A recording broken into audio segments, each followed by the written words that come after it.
Donc, vous avez entendu, depuis le matin, nous parlons de financement, surtout des besoins, et des grands besoins de financement. Alors, mon petit doigt me dit que l'argent ne coûte rien pour le moment, donc je ne vois pas où est le problème, puisqu'il y a beaucoup d'argent, les taux d'intérêt sont nuls, voire négatifs.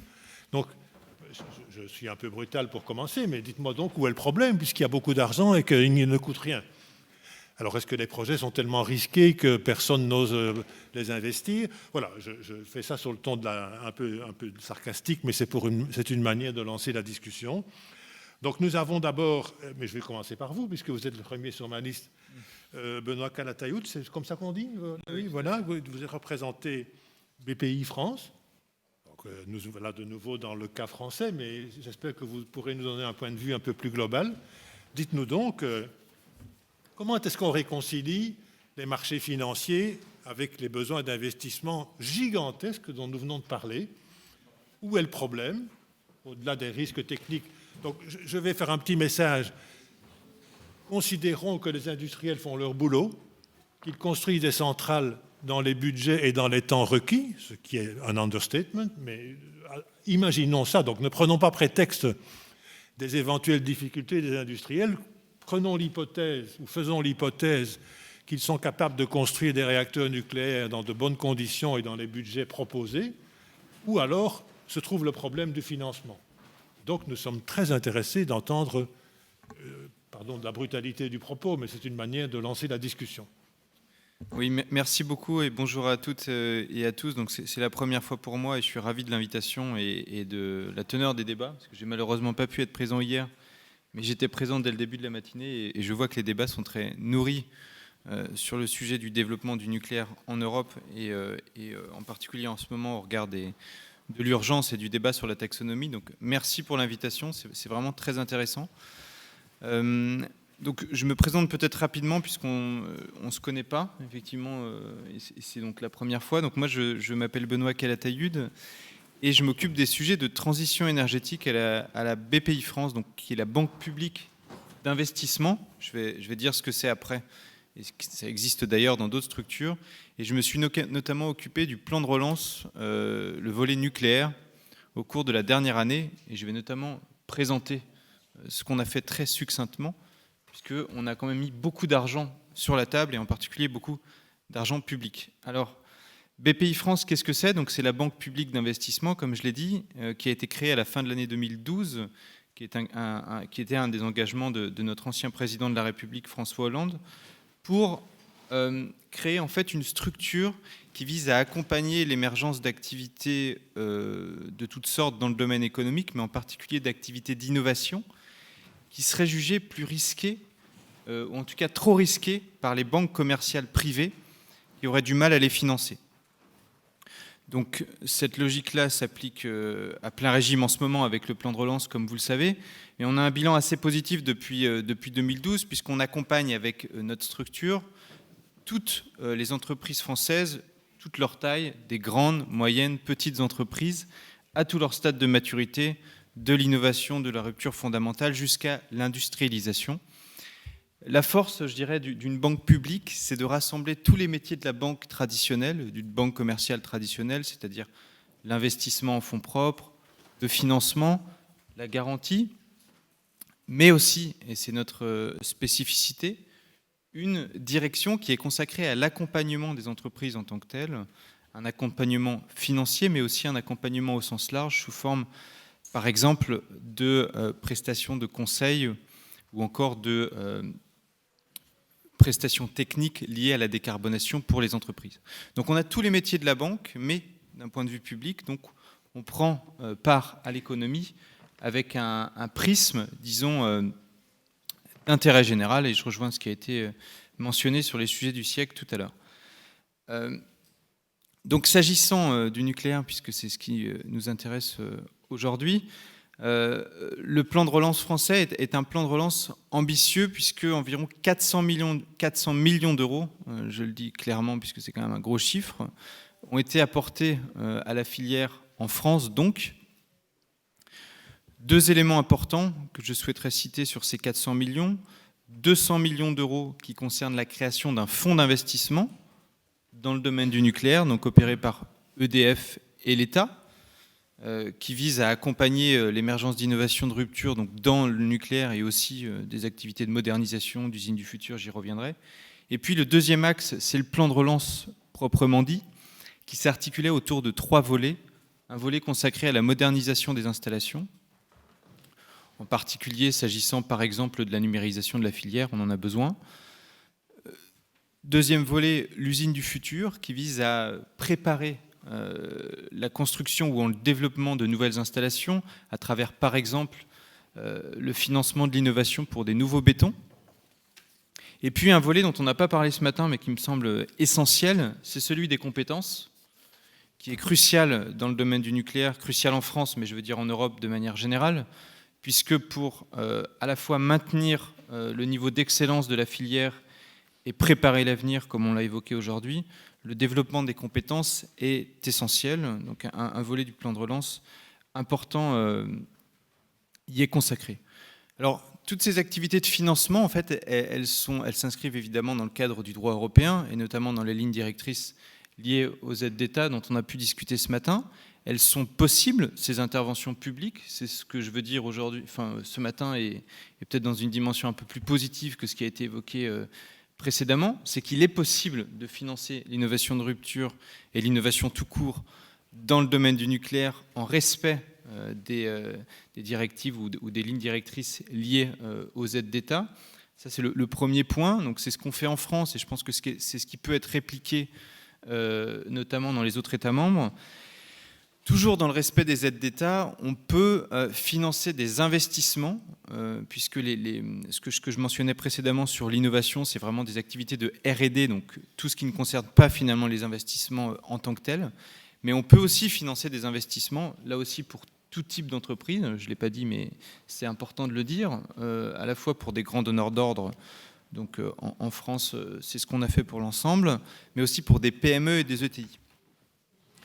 Donc le sujet est faisable dans un cadre européen qui effectivement est favorable au développement de l'innovation. Donc reste aux États de consacrer une partie d'argent public substantielle, puisqu'effectivement on en a beaucoup besoin et on voit les besoins de la filière au sujet. Autre élément de contexte positif, c'est le contexte lié au réchauffement climatique. On voit que les besoins sont effectivement importants, comme vous l'avez très justement rappelé, mais par rapport à la décennie précédente, on observe, en tout cas en France, et on a observé à BPI France en étant en contact de l'ensemble de l'écosystème nucléaire, c'est qu'il y a une vraie prise de conscience des besoins et de la nécessité d'agir, à la fois pour maintenir l'excellence, comme je l'ai dit, mais aussi préparer les prochaines échéances, et notamment d'ici à 2030 et notamment d'ici à 2050 pour l'atteinte de la neutralité carbone. Donc en tout cas, on voit une vraie prise de conscience et ce qui est rassurant, je dirais, au regard de la dernière décennie où la filière a eu du mal, a eu des très fortes difficultés, en particulier les sous-traitants, comme vous le savez.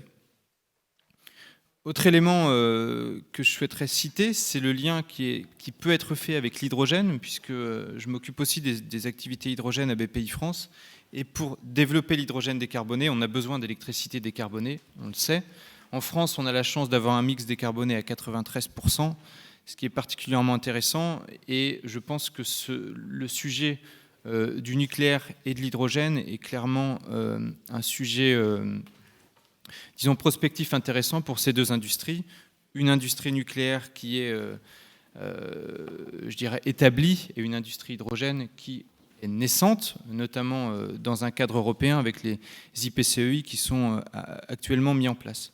Donc en tout cas, ce qu'on a fait en France en liant ces deux sujets pourrait inspirer nos voisins européens, notamment dans une perspective de production d'hydrogène décarboné sur le sol européen. Donc je terminerai peut-être par un sujet plus prospectif sur le financement en tant que tel, puisque c'est le thème de notre table ronde. Moi, j'ai la casquette d'un investisseur et d'un financeur public, mais ce qu'on observe, c'est qu'il y a un vrai besoin aussi de financement privé. Donc si l'État, et en particulier l'État français, mais tous les autres États, font un effort de financement, et l'État français, c'est 400 millions d'euros, ce qui n'est pas négligeable, 1 milliard d'euros, comme l'a annoncé le président de la République avant-hier, en particulier sur le sujet des SMR. C'est très conséquent. Donc, il faut que collectivement, l'État et les financeurs privés, ou en tout cas les banques commerciales, les fonds d'investissement, se mettent aussi autour de la table pour financer tous les domaines de la transition, y compris celui du nucléaire, où on voit effectivement les besoins importants, non seulement dans l'innovation, mais aussi dans les compétences. Merci beaucoup. Merci beaucoup. Alors, je pense que c'est une belle démonstration d'une initiative publique, puisque la banque est publique. La question, mais vous l'avez déjà évoqué, c'est l'effet, je vais l'appeler l'effet de levier, je ne suis pas sûr que ce soit le terme qui convient dans la communauté financière, mais enfin, la mobilisation d'argent public, dans quelles conditions va-t-elle être suffisante pour entraîner les besoins qui sont quand même d'un autre ordre de grandeur dans le secteur industriel nucléaire, mais on va peut-être en reparler. Alors, je me tourne vers votre voisin, et donc vous représentez AXA France. Alors, Pardon. bonjour, je je vais représenter le AXA Group, la totalité. AXA Group, voilà, c'est encore mieux. Encore mieux, encore plus de moyens. Vos engagements seront d'autant plus importants à notre égard. Oui. Voilà. Donc, je vous en prie, donnez-nous un peu votre point de vue sur ce sujet du financement.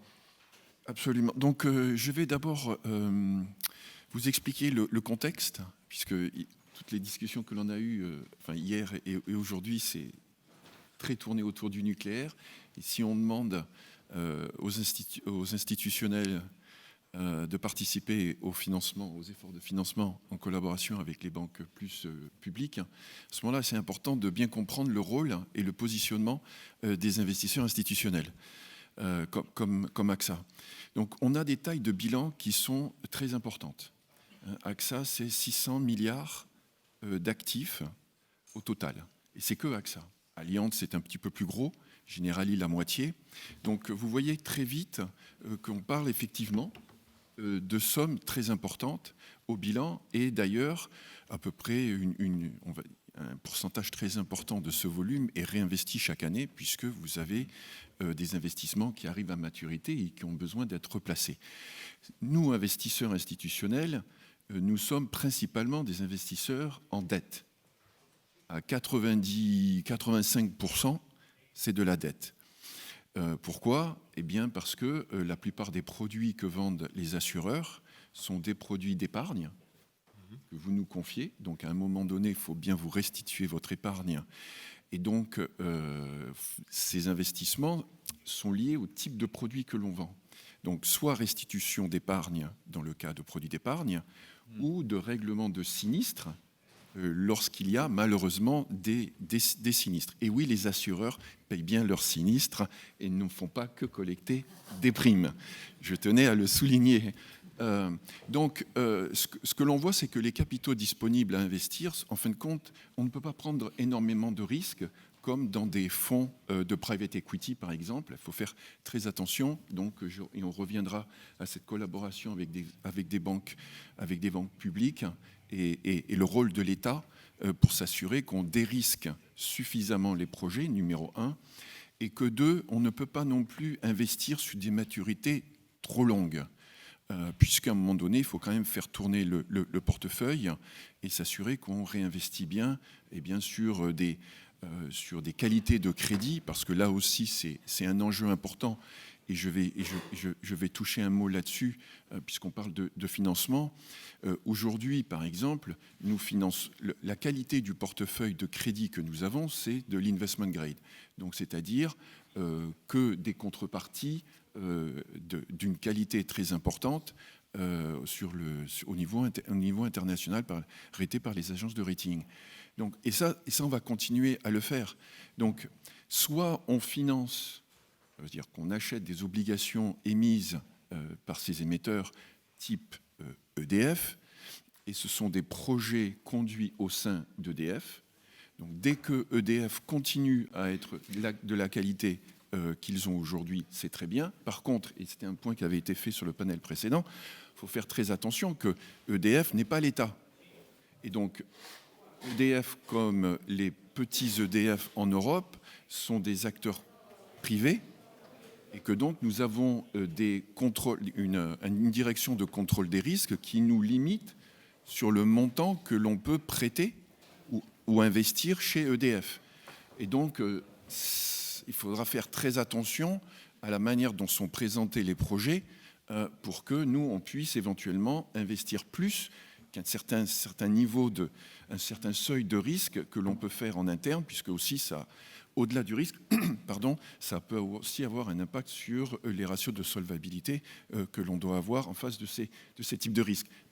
Donc, à côté de l'investissement plus en direct, donc dans des entreprises, il y a effectivement, et c'est ce que l'on fait sur le renouvelable aujourd'hui, et je m'arrêterai là.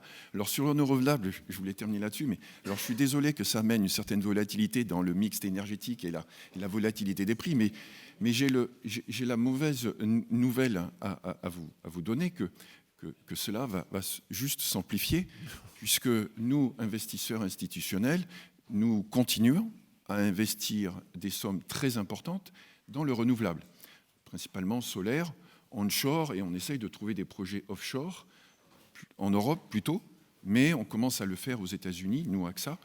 Donc voilà. Et pourquoi le faisons-nous et pourquoi même accélérons-nous? C'est tout simplement parce que, comme beaucoup, nous avons des ambitions de décarboner notre portefeuille, et donc nous sommes en train de sortir d'un certain nombre de noms de corporates qui sont trop investis sur le charbon. Donc on a net zéro 2050, bon, comme beaucoup, mais aussi au travers de différentes alliances d'investisseurs institutionnels, nous avons des objectifs intermédiaires de décarboner notre portefeuille de 20% à 2025. Deuxième objectif. Troisième objectif annoncé, alors ça c'est aussi le côté image et politique, mais de sortir de l'activité charbonnée à compter de 2030 pour les pays OCDE et 2040 pour le reste du monde. Donc ça, c'est de l'argent qui va sortir. Et donc pour le réemployer dans de la transition, eh bien, nous faisons du renouvelable. Et alors, le nucléaire, il faut qu'effectivement, on soit plus transparent sur les projets à financer, les montants à financer et le montage à financer pour effectivement dérisquer le projet. Aujourd'hui, rentrer en equity, c'est trop cher. On ne fait quasiment pas d'equity, listed equity ou private equity, parce qu'en termes de solvabilité, ça nous coûte juste trop cher en capital. Donc on fait de la dette. Bon, ça va aussi bien avec notre sujet ALM, mais c'est juste trop cher en solvency. Et ensuite, comme les taux seront probablement assez bas, on ne peut pas non plus il faut que les projets soient absolument dérisqués pour qu'on puisse investir. Mais nous sommes partants pour investir, pour complémenter ce que l'on fait en renouvelable. Nous ferons partie du système.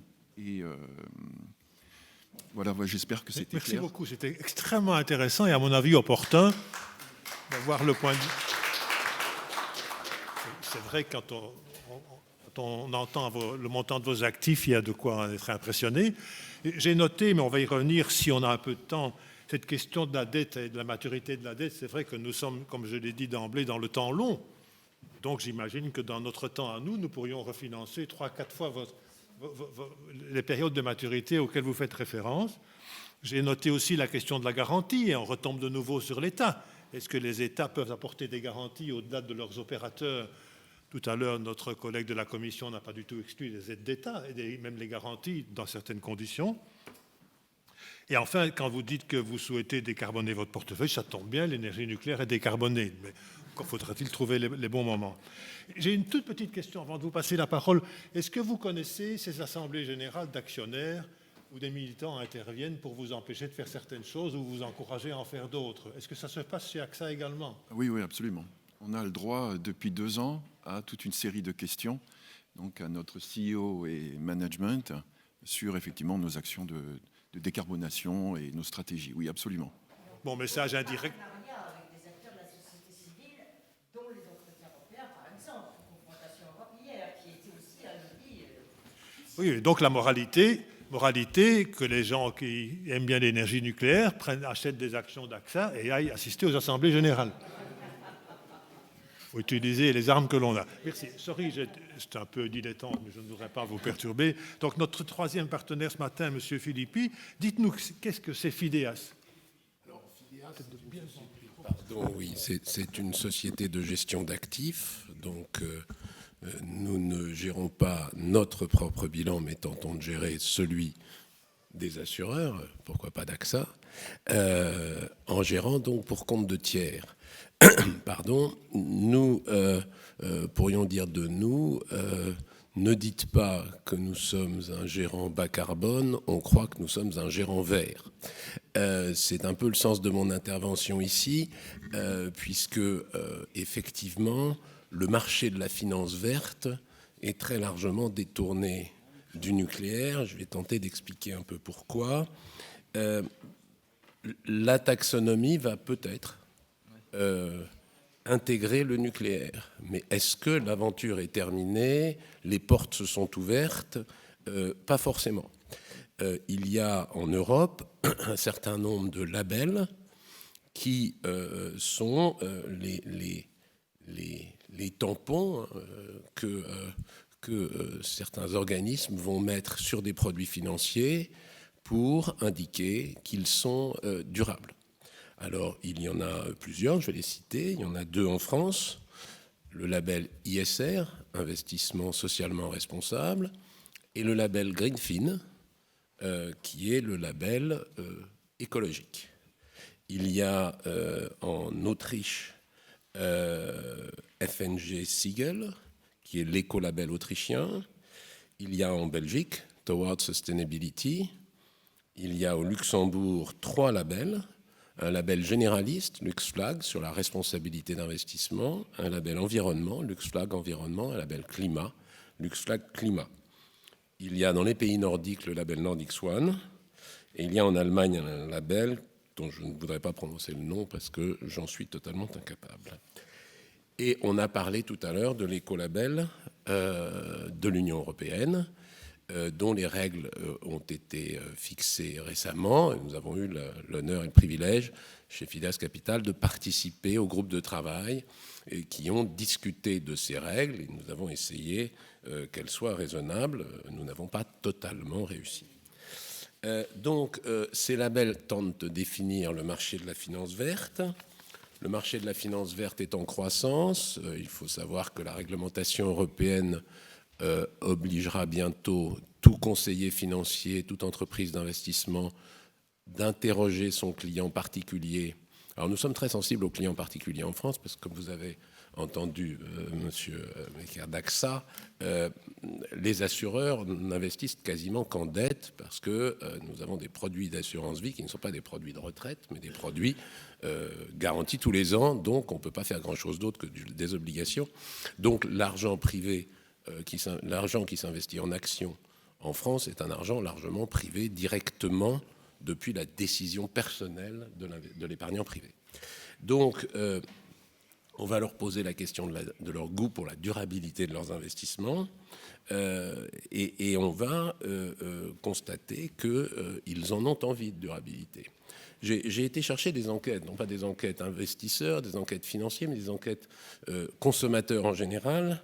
Les communicants de la consommation savent interroger une sous-population de consommateurs dont on sait qu'ils sont en avance sur ce que penseront les consommateurs l'année prochaine. Ça s'appelle l'enquête prosumer. 97% des consommateurs voient autant d'urgence dans le climat qu'ils en ont vu dans la pandémie. 53% demandent à leur banque des produits et des services verts et responsables. 56% disent avoir pratiqué certaines formes, même légères, d'activisme pour la planète. Donc, la problématique du bas carbone, du climat, la problématique verte, va être au centre de l'investissement. Si on en croit ces enquêtes, assez rapidement, elle est déjà très importante, puisque de 414 fonds sur tous ces labels en 2019 avec moins de 100 milliards d'euros, il y a maintenant 936 fonds avec plus de 327 milliards d'euros. 327 milliards. Et il y a un autre label, enfin, le label des Green Bonds, dont on a dit que le nucléaire n'en faisait pas partie. Les émissions annuelles sont passées de 170 milliards en 2018 à 355 milliards aujourd'hui en 2021. Donc il nous reste encore 3 mois à vivre. Donc c'est x2 depuis 2018 et encore sur les 3 quarts de l'année.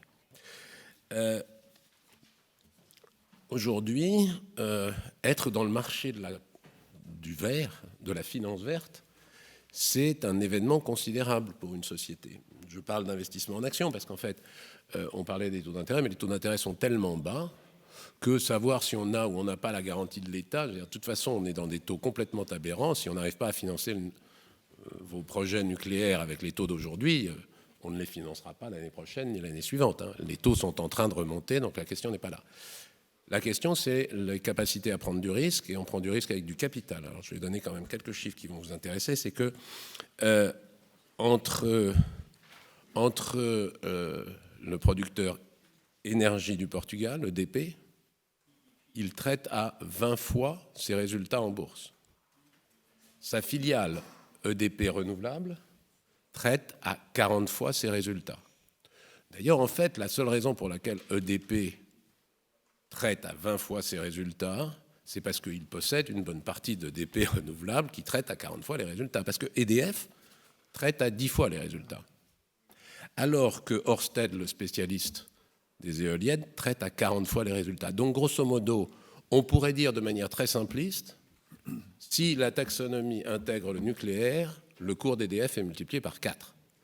Et si le cours d'EDF est multiplié par 4, le financement en capital des centrales nucléaires connaît un boost considérable. Donc c'est important, mais la taxonomie ne suffit pas pour entrer dans le marché de la finance verte. Voilà le problème. Aujourd'hui, les labels dont je vous ai parlé excluent tous, sauf le label ISR français, mais y compris le label Greenfin français, c'est-à-dire qu'un label français d'État exclut le nucléaire comme étant absolument pas vert. C'est une petite plaisanterie de Ségolène Royal en son temps. Le label, en dehors du label ISR, l'intégralité des labels exclut le nucléaire ou ne le permettent que comme un actif, un legacy asset, c'est-à-dire que son poids doit diminuer au fur et à mesure du temps dans le mix du producteur d'électricité. Donc, on a quelques problèmes parce que on a en fait deux problèmes. Le premier problème, ça va être un problème avec la gouvernance de ces labels.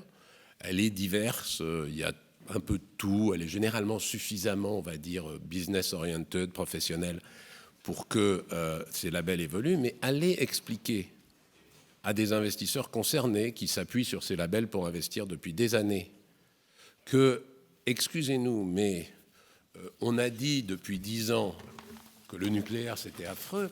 C'est plus affreux que le charbon, le nucléaire. On l'a dit tout à l'heure. Mais le nucléaire, c'est plus affreux que le charbon parce qu'effectivement, quand vous faites des investissements renouvelables, vous avez le droit d'avoir encore pas mal de charbon. Alors le charbon, en matière de santé, j'ai juste fait un petit calcul, parce que pourquoi est-ce que le nucléaire, en matière de santé, de sécurité du public, serait considéré comme plus dangereux que le charbon?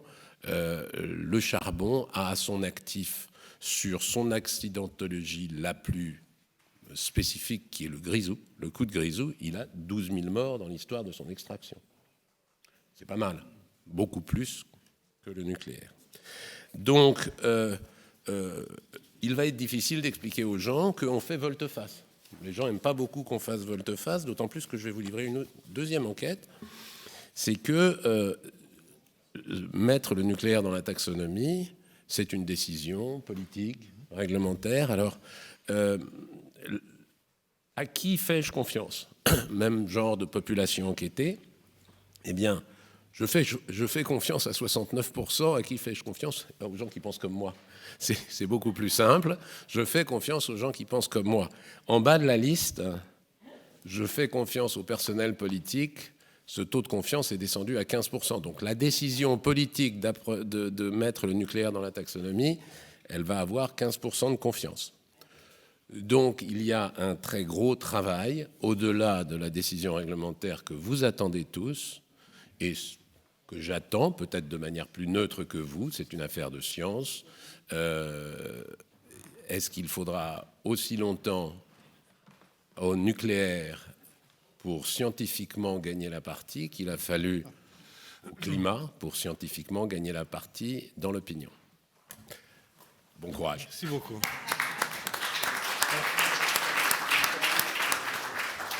Merci beaucoup. Je ne sais pas ce qu'en pensent les collègues, mais moi j'ai trouvé ça extrêmement, non seulement intéressant, mais opportun de rappeler un certain nombre, sans doute d'évidences pour vous, mais qui le sont moins de notre côté. J'avais envie de réagir tout de suite avec une autre statistique. Elle est à l'ordre de grandeur, mais à ma connaissance, en France, c'est entre 70 et 80% des gens qui pensent que le nucléaire contribue au changement du climat. Et donc, si on en est là, c'est un appel à toutes les parties prenantes. Il y a en effet un solide travail de conviction à faire. Oui, certainement. Nous allons peut-être y revenir. Nous avons en principe une 4e intervention, Lubin à Londres, enfin à Londres ou je ne sais pas où, mais en tout cas au Royaume-Uni. Est-ce que... which language do you speak? I don't know exactly, but anyway, in English, I guess. Hello. Hello, do you hear us and do you see us?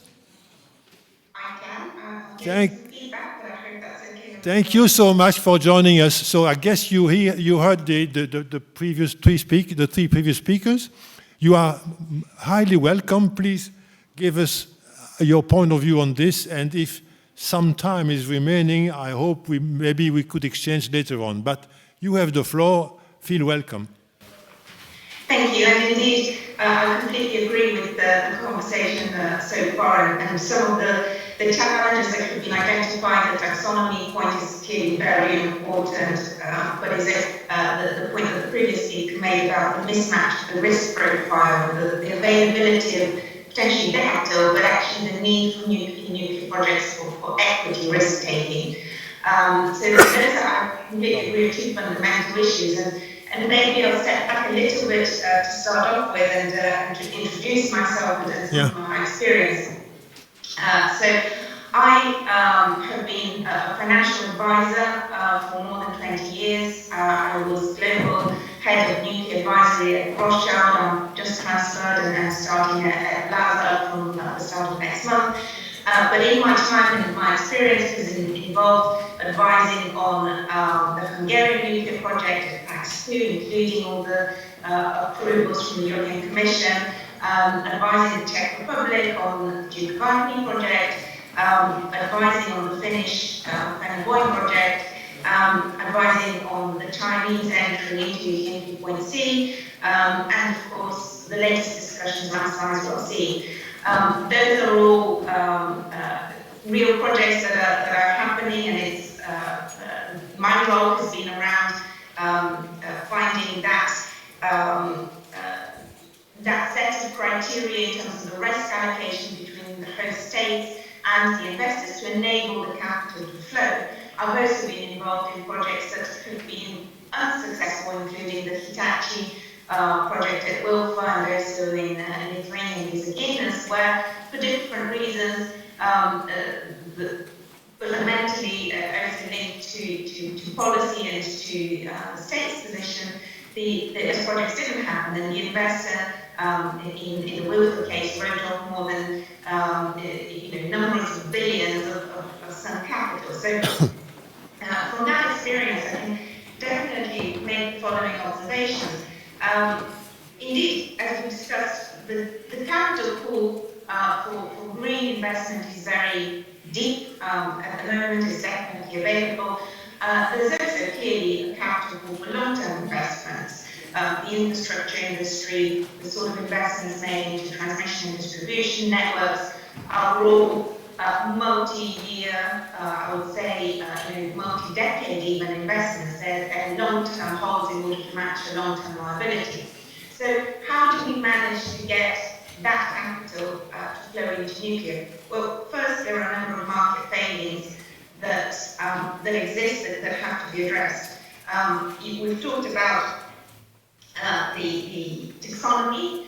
There's also the market failing around the policy change and the change of law, the fact that nuclear is more politically exposed in other parts of the sector, and the fact that in power sector, the states tend to intervene, even if it is to incentivize investments, for example, the huge amounts of incentivization in renewables that impact and influence markets, which for a long-term project nuclear projects where your return, effectively is only available if you have a long-term 6 year plus operational life on top of your 15-year development and construction period. Well, these are very long-term projects to take a view on how markets will develop, and what policy interventions will come into play. So,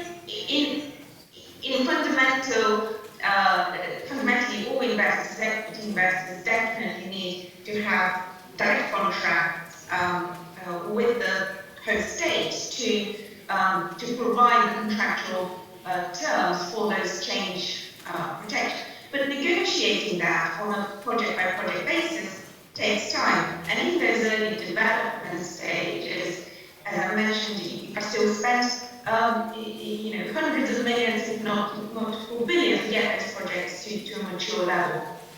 And that capital is also difficult to source because of that uncertainty around getting the regulatory model to work and approved through the Commission state aid processes as well.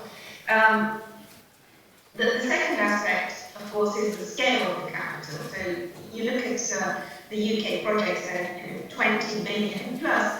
Even if you have private investors with $1 billion to invest, they will be taking such a small minority of control that it's very difficult to justify that sort of investment and allocation of money there rather than in renewables or elsewhere if you don't have the right risk profile. And definitely the projects do require quite a lot of additional conversations and contractual protections between the host state and the investors to get that risk allocation right.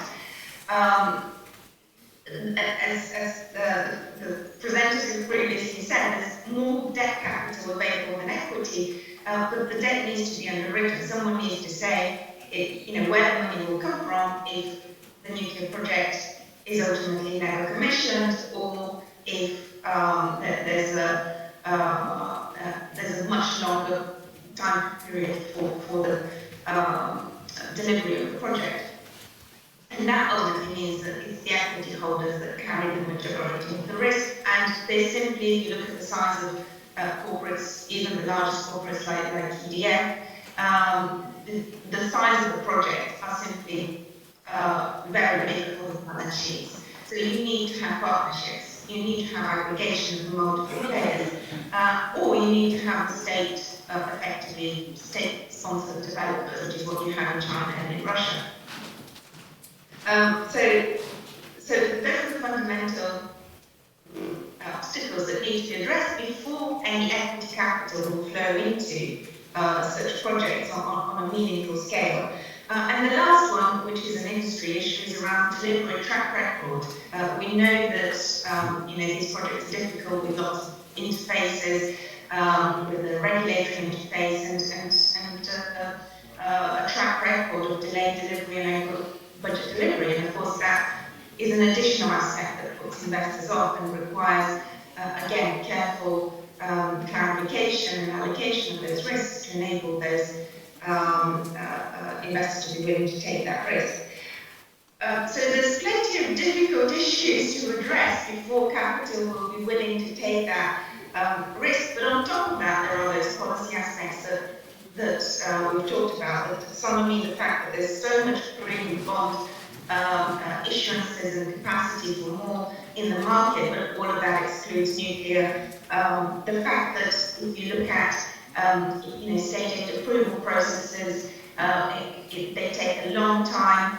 That's additional level of uncertainty. They look at markets on a national level, when fundamentally, the competition for capital is an international competition of capital. So there's a mismatch there in terms of the processes and procedures versus the market reality in terms of where the capital is being sourced. And of course, in some markets, for example in the UK, a lot of this is trying to be solved through new models like a regulated asset-based model that is being contemplated in a way that effectively makes nuclear an investable asset class by categorizing it more like water pipe works or transmission or distribution, so that the risk profile is adjusted. But again, it's a new model, it needs time, it needs legislation, it needs to be proven. And even in the case of it being available and being there, you still need the aggregation of a lot of different funds to make scale work. And that's multiple counterparty risk. And the need for liquidity for those funds is also something that is, an unaddressed question out there. So I'll stop here. I don't know if we've got time for questions. I appreciate this a bit of a delay in the program, but thank you for the opportunity to speak. Thank you very much, Laura. You were maybe the last one in the course of the day, but I think the very right one, because if we listen carefully to what you said, I think it's right of kind of conclusions of the discussion we started this morning, with the need for de-risking, and we are back to the constraints of the insurance company, the support of the states and the public opinion, which finally is the driver of the politicians. So I'm unable to conclude because I'm rushed by Claude and the timeline. We have 15 minutes late. We are 15 minutes late. I think it's a fair deal for the long discussion that we had. So je pense que nous n'allons pas pouvoir poursuivre nos discussions, mais vos contributions des uns et des autres étaient, à mon point de vue, très opportunes et je suis certain que nous allons en tenir compte. Je ne suis pas en charge des conclusions, mais tout à l'heure, je ne doute pas qu'on en tiendra compte. Et je vous remercie d'avoir témoigné avec nous, devant nous, puisque vous savez que du côté de la communauté des parties prenantes nucléaires, elles sont parfois un peu revendicatives ou revendicatrices, mais je pense qu'il était important que vous nous donniez vos points de vue, qui sont aussi ceux de vos actionnaires et de vos épargnants. Donc, c'est tout ce monde-là qu'il va falloir réconcilier. Merci beaucoup. Merci. Et moi, j'ai terminé ma partie de la journée.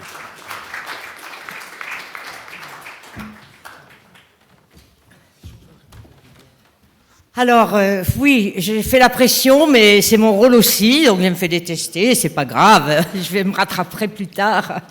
Mais je veux remercier Jean-Paul, il est un animateur hors pair, il a été formidable, et j'ai mis la pression parce que nous sommes attendus, bien sûr, par 3 grands orateurs qui vont suivre. Chinois, russes, américains, c'est pas obligatoirement dans cet ordre-là. Et je vais vous présenter Yann Bartak qui va animer cette séance. Alors notre déjeuner, bien sûr, est un petit peu reculé, mais ne vous inquiétez pas, vous déjeunerez.